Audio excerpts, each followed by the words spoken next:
మీ ఎలాంటి వ్యాపార ప్రకటనలకైనా వెంటనే మా ఛానల్ సంప్రదించండి. నమస్తే. ఈరోజు మన స్టూడియోలో ప్రముఖ ఆధ్యాత్మికవేత్త జ్యోతిష్య పండితులు మాడుగుల శివప్రసాద్ గారు మనతో ఉన్నారు. సో గురువు గారితో మాట్లాడేద్దాం.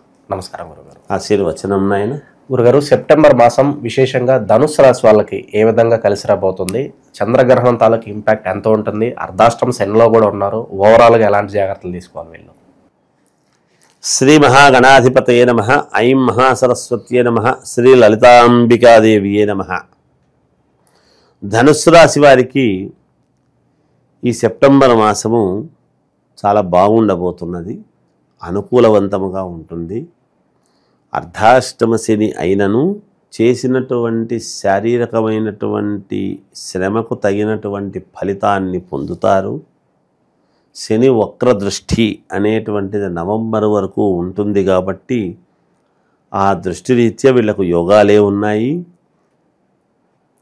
ఈ యొక్క రాస్యాధిపతి అనుకూలమైనటువంటి చోట ఉన్నాడు కాబట్టి ఒక రకముగా వీళ్ళు అనుకున్నటువంటి పనులు అనుకున్న సమయానికి పూర్తి చేసుకోవడం లాంటివి జరుగుతాయి. ధనపరముగా, వ్యాపారపరముగా, ఉద్యోగాలు చేసుకునేటువంటి వాళ్లకు అందరికీ చాలా వరకు 85% అనుకూలాలే ఉన్నాయి. 10%, 5%, 15%, 100% అని అంటాము. కానీ మనము అట్లా చెప్పడము న్యాయం కాదు. ఎందుకంటే చిన్న చిన్న ఇబ్బందులు ఉంటాయి, ఉండకుండా ఉండవు. కానీ వాటిని అధిగమిస్తారు కూడా వీళ్ళు.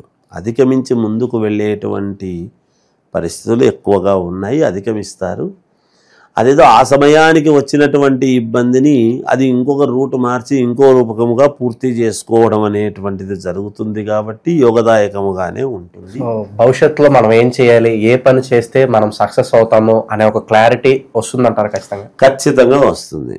వాళ్ళకు ఒక ఇంతవరకు క్లారిటీ లేని వాళ్లకు క్లారిటీ రావటం, అనుకూలించటం. గ్రహాలు కూడా అనుకూలముగా ఉన్నాయి. మిగతా గ్రహాలన్నీ కూడా వ్యాపారపరముగా కొత్త వ్యాపారాలు చేయడానికి కావాల్సినటువంటి నిర్ణయాలు తీసుకోవడము, 10 మందితో చర్చ చేయటము. అలాగే వీళ్ళు తీసుకున్నటువంటి నిర్ణయాలను 10 మంది మెచ్చుకొని బాగుంది నువ్వు చేసిన నిర్ణయం అని చెప్పి వీళ్ళను కీర్తించటము, దైవ దర్శనాలు చేసుకోవటము, సత్సాంగత్యము అనేటువంటిది ఏర్పడము, పుణ్యక్షేత్రాలకు తిరగటము, ఇలాంటివన్నీ కూడా ఉంటాయి. శుభకార్యాలకు సంబంధించినటువంటి నిర్ణయాలు తీసుకోవటము, వివాహము కావాలి అనుకునేటువంటి వాళ్లకు వివాహ ప్రయత్నాలు చేసుకోవటము, సంతానము కావాలనుకునేటువంటి వాళ్లకు సంతానపరముగా ఆలోచనలు చేయటము, లేదా ఆల్రెడీ సంతానము ఉండేటువంటి వాళ్ళు సంతానము గురించి ఆలోచనలు చేయటము, ఇలాంటివన్నీ ఉంటాయి. అన్నీ అనుకూలిస్తున్నాయి. అనుకూలవంతముగానే ఉన్నాయి. 80-85% అనుకూలంగానే ఉన్నది ధనుస్సు రాశి వాళ్లకు. ఇక విశేషంగా రైతులకు ఎలా ఉంటుంది గురుగారు? బాగుంది. రైతులకు ఇబ్బంది ఏమీ లేదు. రైతులు అంటే అన్ని రాసుల వాళ్ళు ఉంటారు, అన్ని నక్షత్రాల వాళ్ళు ఉంటారు, రైతాంగంలో అన్ని కులాల వాళ్ళు ఉంటారు, అన్ని మతాల వాళ్ళు ఉంటారు. రైతులు అనేటువంటిది అది 1 ఎకరా కానీ అర్ధ ఎకరా కానీ ఉన్న ప్రతివాడు రైతే. రైతులకు చాలా యోగదాయకముగా ఉన్నది ధాన్యం విషయంలో. ఈ సంవత్సరం, వచ్చే సంవత్సరం ఇంకా బాగుంటుంది. రైతులకు చాలా అనుకూలవంతముగా ఉంది. పార్ట్నర్షిప్ బిజినెస్లో ఎవరైనా పెట్టాలనుకుంటే వాళ్ళకి ఏదైనా సూచన ఉందా? అంటే పార్ట్నర్షిప్ బిజినెస్ పెట్టుకోవచ్చు, కానీ అవతలివాడు వీళ్లకు కలిసి వస్తాడా లేదా అనేటువంటిది వాళ్ళ పేరు, వాడి జాతకాన్ని బట్టి ఉంటుంది. చూసుకోవాలి. వీళ్ళు కొంచెం జాగ్రత్త వహించాలి. ఆ జాగ్రత్త వహిస్తే మంచిది.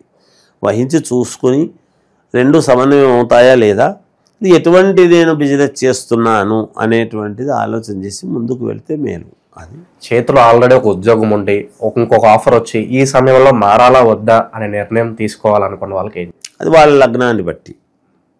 అంటే మారితే కలిసి వస్తుందా లేదా అనేది కలిసి వస్తుంది. మారచ్చు, ఇబ్బంది ఏమి లేదు. లక్షణమే మారచ్చు, చేస్తారు. వాహన యోగం కావచ్చు, గృహయోగం కావచ్చు, ఇలాంటివి ఎంత టైం పట్టవచ్చు? ఇప్పుడు వాహన యోగము అనేటువంటిది ఇప్పుడు లేదు, కానీ వీళ్లకు ఈ నెలలో అవి ఆలోచన చేయకుండా ఉంటే మంచిది. ఏదైనా కన్స్ట్రక్షన్ చెందాలి అనేటువంటి దాని మీద కొంచెం దృష్టి ఉంటుంది. ఫౌండేషన్ వేసి నేను ఏదో కొత్తగా చేయాలి, కొత్త వ్యవహారాలు చూసుకోవాలి అనేటువంటి దాని మీద వీళ్ళకి దృష్టి ఉంటుంది. దానికి సంబంధించినటువంటి వాటిలో కొంచెం ముందడుగు వేస్తారు. వెంటనే ఈ నెలలో అవుతుందని నేను అనుకోవడానికి లేదు, తర్వాత నెలలో చేస్తారు. ఈ నెలలో అయితే కాదు, దానికి సంబంధించిన నిర్ణయాలు తీసుకుంటారు. అది జరుగుతుంది. ఇక చివరగా శత్రువుల పరిస్థితి ఏంటంటారు గురుగారు? శత్రువుల పరిస్థితి అని అనటానికి వీళ్ళకు పెద్దగా శత్రువుల నుంచి వీళ్ళకు పెద్దగా ఏదో ఉంటుంది అని అనేది ఏమీ లేదు. భగవంతుడి దయ ఉన్న గ్రహస్థితులను బట్టి వీళ్ళు ఇప్పుడైతే ఈ నెల అయితే శత్రువుల గురించి ఏం పెద్దగా ఆలోచన చేయాల్సిన పని లేదు. వీళ్ళ దృష్టి ఏదో ఆ దృష్టి పరంగా వీళ్ళు ముందుకెళ్తే మేలు, కానీ ఊరికే శత్రువులు ఉన్నారని భయపడిచ్చి మీకు అవి జరుగుతాయి ఇవి జరుగుతాయి అని చెప్పడం మన అభిమతం కాదు. అట్లా లేదు. ఎవడేమి చేసుకుంటున్నా అవి వీళ్ళకేం పెద్దగా వర్తించవు ఈ మాసంలో. ఎందుకంటే గ్రహస్థితులు అనుకూలంగా ఉన్నప్పుడు అవన్నీ ఏమి కావు. ఎవరో ఏదో చేస్తారేమో దానికి ఇవి చేసుకోండి అవి చేసుకోండి అని చెప్పాల్సిన పని లేదు. శత్రువుల నుంచి వీళ్ళకి ఎలాంటి ఇబ్బంది ఉండదు, వాళ్ళు ఏం చేయలేరు కూడా. ఏది చేయాలన్నా అది వాళ్ళకే రివర్స్ అవుతుంది, కానీ వీళ్ళకేం చేయలేదు, వీళ్ళకేం అంటావు. కాబట్టి వీళ్ళ పనులు వీళ్ళు యథేచ్ఛగా నిశ్చింతగా చేసుకోవచ్చు. చాలా వరకు కూడా మంచిగా ఉన్నప్పటికీ పలానా విషయాల్లో చాలా జాగ్రత్తగా ఉండాలి, లేదంటే చిక్కుల్లో పడతారంటే ఏం చెప్తారు వీళ్ళకి? డబ్బులు ఖర్చు పెట్టేటువంటి విధానంలో ఎక్కడుంటుంది? ధనం మూలం మిదం జగత్తు, అక్కడే ఉండేది. డబ్బు ఖర్చు పెట్టేటువంటి విధానంలో నేను దేనికి ఖర్చు పెడుతున్నాను, ఎందుకు ఖర్చు పెడుతున్నాను, ఇది ఇప్పుడు నాకు అవసరమా కాదా, ఒకవేళ ముందుకు వెళదామా వద్దా అనేటువంటి విధానాల్లో చూసుకొని ఇక్కడ ఈ రాశి వాళ్లకు తండ్రి కానీ గురువు కానీ సలహా తీసుకొని చేసుకుంటే కొంచెం మేలవుతుంది. అంటే ఏముంటుందంటే నేను ఎదగాలి, నేను ఎలాగైనా ముందుకు వెళ్ళాలి, నేను ఎట్లా తొందరగా నేను ఎదిగి ముందుకు వెళ్ళాలి అనేటువంటి తాపత్రయంతో డబ్బు తొందరగా తీసి ఖర్చు పెట్టడం అనేది జరుగుతుంది. అలాంటప్పుడు పోగొట్టుకునే అవకాశం ఉంటుంది. అందుకని ఒక్కసారి తండ్రి స్థానంలో ఉండే గురువుతో కానీ సంప్రదించి అనుకూలవంతముగా చేసుకుంటే మంచిది అనేటువంటిది స్పష్టంగా తెలుస్తూ ఉన్నది. సో శత్రువుల నుంచి ఇబ్బంది ఏమి లేదు. బట్ చాలా వరకు గురుగారు మనం చూస్తున్న రోజుల్లో గ్రహణ సమయంలో కానీ అమావాస్య సమయంలో కానీ కొంచెం వీళ్ళ మీద చెడు పూజలు కావచ్చు, బ్లాక్ మ్యాజిక్లు ఇలాంటివి చేస్తూ ఉంటున్నారు. తెలుసో తెలియకో దీని బారిన పడిన వాళ్ళు విరుగుడు ఏంటంటారు? దీనికి ఏదైనా ప్రత్యేకంగా ఇప్పుడు ఎట్లుంటుందంటే నేను చెప్పేది నాయన, ఇప్పుడు శత్రువుల నుంచి వీళ్ళకి ఏమి ఇబ్బంది లేదు, నంబర్ 1. నంబర్ 2, రెండవది ఏ లగ్నములో పుట్టారో ఆ లగ్నములో ఉండేటువంటి వాళ్లకు గ్రహణం సంబంధముగా కానీ లేకపోతే గ్రహస్థితుల పరంగా కానీ వీక్గా ఉంటే వాళ్ళ మీద ఏదైనా ప్రయోగాలు చేసినప్పుడు ఇబ్బందులు వస్తాయి. తిరిగి ప్రయోగాలకు విరుగుడు చేసుకోవటమే పని, అంతకు వేరే మార్గం ఏముంటుంది? ఏం ఉండదు. ఎప్పుడైనా మైనస్సు ప్లస్సు అంటే వాళ్ళు చేసినారు, మనం దాన్ని తిరిగి చేసుకోవడంలోనే మనకు ప్లస్ తప్ప చేసుకోకుండా పోవటానికి ఉండదు కదా. ఖచ్చితంగా చేసుకోవాలి. ఈ మధ్య నేను చాలామంది వింటూ ఉన్నాం, చాలామంది చేస్తూ ఉన్నారు.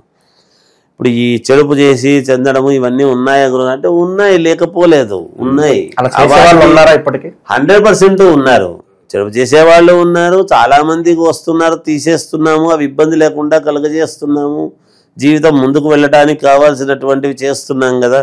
అంటే ఇప్పుడు మంచి కోసం చేసేవాళ్ళు కొంతమంది, చెడు కోసం చేసేవాళ్ళు కొంతమంది. దేవతలు మంచి జరగాలని కదా చేస్తారు. వచ్చిన రాక్షసులు కూడా ఎవరు? వాళ్ళు తపస్సు పొంది ఎంతో కొంత తపస్సు చేసి ఘోరమైన తపస్సు చేసి ఒకప్పుడు వాళ్లకు ప్రీతిపాత్రంగా ఉండేవాళ్లే కదా శాపగ్రస్తులై శత్రువులుగా వచ్చినప్పుడు వాళ్ళందరూ ఏం చేస్తున్నారు? రాక్షసులుగా ఉండి, అంటే రాక్షసత్వం ఉంది అని అన్నప్పుడు మానవత్వం ఉండాలి కదా. మానవత్వం ఉంది అన్నప్పుడు రాక్షసత్వం. దేవతలు సైతం ఆయుధాలు ఎందుకు పెట్టుకున్నారు? ఏం లేనప్పుడు దేవతలకు అనుగ్రహం ఇస్తే చాలు కదా, ఆయుధాలతో పని ఉంది. అంటే వాళ్ళ యొక్క అనుగ్రహానికి మించి శక్తి సాధించినటువంటి వాళ్లకు ఆయుధం అనేది ఒకటి అవసరం అవుతున్నది. దేవతలకు కూడా ఆయుధం కావాల్సి వచ్చింది. ఈ మనుషులు మనం ఎంతటి వాళ్ళం కాబట్టి మనం ఉన్నారు, అవి చాలా మందికి తీసేస్తున్నాము, చేస్తున్నాము. వ్యక్తిగతంగా ఎవరి కళకి సపరేట్ గా ఉంటుంది పరిహారం అనేది, అంతే కదా. అందరికీ ఒకటి ఉండదు కదా. వాళ్ళకు ఏం ఆశించి చేసినారో ఒకడు డబ్బు ఆశించి చేసి ఉండొచ్చు, ఒకడు మనిషిని కోసం చేస్తాడు, ఒకడు వాడి ఉద్యోగం కోసం చేస్తాడు, ఇంకొకడు ఏదో వాడి మీద కక్షతో వాడు క్షీణించి పోవాలని చేస్తాడు. ఇట్లా అనేక రకాలు, ఒక రకమని కాదు, అనేక రకాలుగా ఏం వాంఛతో చేస్తారనేది వాడికి ఉండేటువంటి లగ్నం, వాడు పడుతున్నటువంటి బాధ. అందుకని శరీరంలో అన్నీ ఒకటే రోగాలు ఉండవు. ఒక మనిషి క్షీణించడానికి వాడికి జ్వరమా, టైఫాయిడ్ జ్వరమా, లేకపోతే ఇంకేదన్నానా, లేకపోతే ఏమన్నా పార్ట్ దెబ్బతినిందా, ఇలా ఎన్ని రకాలు ఉంటాయి. అట్లనే ఈ క్షుద్ర విద్యల్లో కూడా అనేక రకాలు ఉన్నాయి. అందువల్ల వాటికి విరుగుడు అనేటువంటిది చాలా అవసరం. చేస్తుంటాము, దైవపరంగా చేసే పనులు చేస్తుంటాము. మనము దైవాన్ని నమ్ముకొని చేసేవాళ్ళము కాబట్టి ఎప్పుడైనా దైవమే మిన్న క్షుద్రం కంటే. ఇదే నిలబడుతుంది ఎప్పుడు కూడా. అందుకని సత్యము అనేటువంటిది నిలబడుతుంది, అసత్యానికి ఎప్పుడు కూడా నిలకడ ఉండదు. ఇక గ్రహస్థితి బట్టి సాధారణంగా ఎలాంటి దైవారాధన వీళ్ళకి బాగుంటుంది అంటారు గురుగారు ఈ మాసంలో?